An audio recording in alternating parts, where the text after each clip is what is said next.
Hello les scrap addicts, c'est Justine. On se retrouve aujourd'hui pour une vidéo tuto dans le cadre de mon partenariat avec l'enseigne Zibuline, puisque j'ai la chance de faire partie de l'équipe créative et que j'en remercie vraiment du fond du cœur Laetitia, la gérante de l'enseigne, puisque du coup aujourd'hui on va se retrouver pour un tuto assez rapide et vous allez voir qu'il va être plutôt sympa au niveau du résultat. Donc j'ai choisi d'utiliser les cachets de cire de chez Zibuline, bien entendu. La cire viendra également de chez eux et pour ça j'ai choisi les deux extrêmes puisque ce sont les cachets respectivement le plus petit et le plus grand qui existe chez Zibuline. Donc ce ne sont pas des tailles standards comme vous pouvez le voir par exemple dans cette boîte. Donc les tailles standards elles font 25 mm et là vous voyez que il est un petit peu plus grand et que celui-ci est bien plus petit. Voilà. Donc je vous donne tout de suite les dimensions. Je crois que celui-ci il fait 15 mm.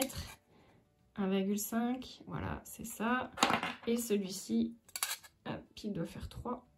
Oui, si, il doit faire 3 cm. Voilà, donc 30 mm et 15 mm. On va pouvoir les utiliser combinés l'un à l'autre. Hop, je range ça. Et j'ai également sorti cette petite breloque que je trouve tellement belle.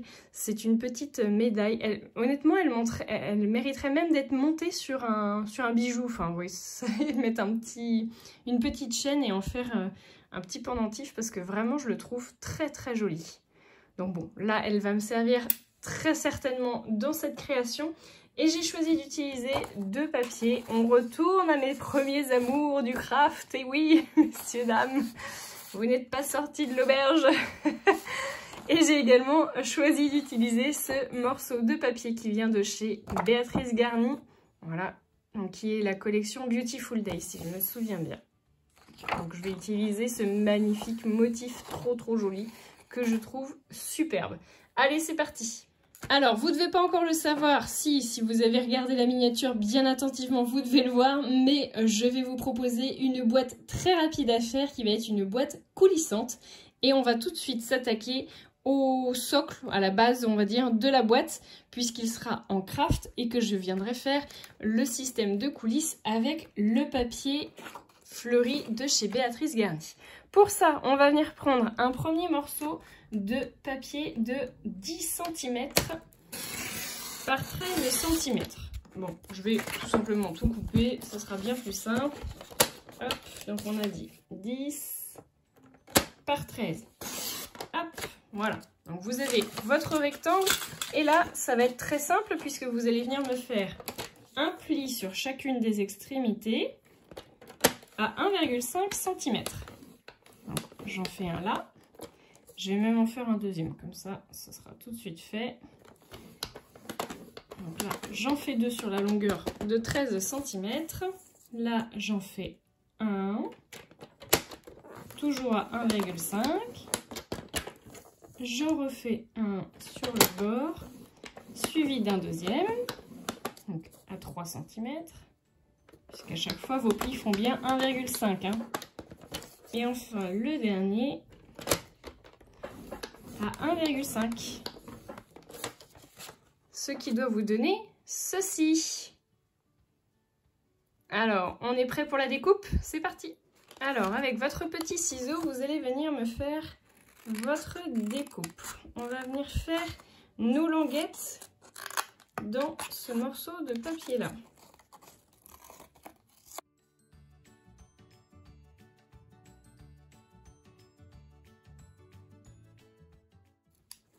Et voilà, vous avez déjà votre boîte qui est plus ou moins formée. On va venir faire nos plis et on va passer au collage. Et oui, déjà. Hop, et voilà. Donc c'est important de choisir la même dimension que moi au niveau de vos languettes, en tout cas l'emplacement de vos languettes, puisque vous voyez, je vais venir les coller comme ceci et je vais venir les rabattre. Ce qui fait qu'elle sera propre, ma boîte, à l'intérieur. On ne verra pas les languettes de collage. Voilà, petite astuce, faites un rebord supplémentaire. Ce qui va vous permettre aussi, accessoirement, de mieux tenir. Je fais mon collage. Hop.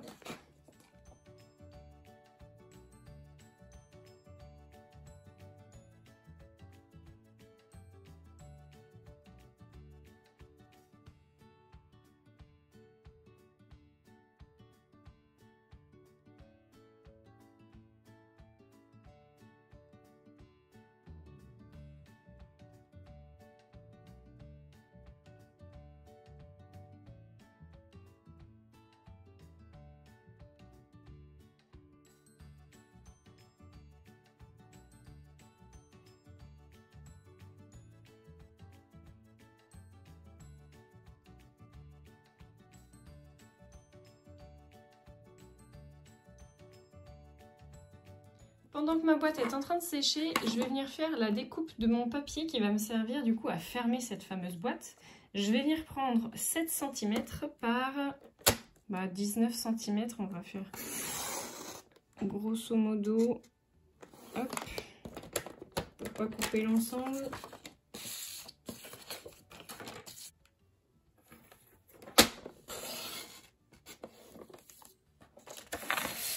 Voilà. Je vais donc venir faire mes plis. Pour ça, je vais venir faire un premier pli à 1 cm.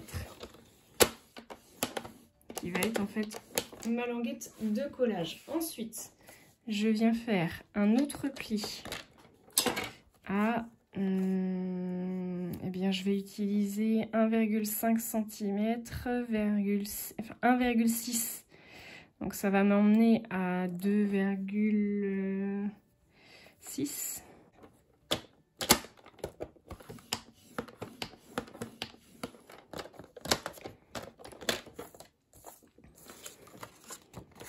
Donc j'ai 1 cm, 1,6 pour faire la hauteur.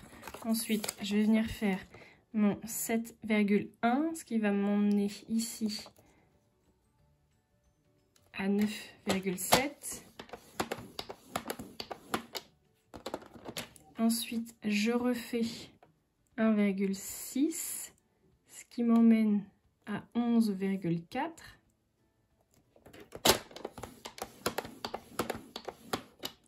Et il doit me rester 7,1 cm. Beaucoup trop. Bah non, oui, parce que j'ai pas fait cette... J'avais pas fait 19. Donc là, je vais arriver à 18,5. Normalement, on va croiser les doigts pour que ça soit bon. Donc j'ai mis 1 cm de plus que ce que normalement il me faut. Ça me paraît pas mal. Tadam. Je reprends donc ma boîte. On enlève nos épingles. J'ai pas collé parce que je vous conseille de faire votre décoration avant le collage. Et normalement, c'est nickel. Super. Ça, c'est cool. Pile poil. Franchement, trop bien. Donc, je vais venir faire ma décoration juste ici. C'est parti!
Et voilà, ma petite boîte est terminée. J'ai rajouté des petits dies de feuilles, les petits strass de chez Zibeline. Vous avez vu que le fond, j'y ai mis de la feuille d'or argentée. Ma petite breloque ici coincée dans la ficelle. Et voilà ce que ça donne une fois ouverte. Vous pouvez y ranger ce que vous voulez, des friandises, un petit chèque, des billets, une carte cadeau. Je suis pas sûre qu'elle passe, mais voilà, ça va vous donner déjà pas mal d'idées. Moi, je vous fais de gros bisous à tous. J'espère vraiment que ça vous aura plu. Et je vous dis à très bientôt pour de nouveaux tutos.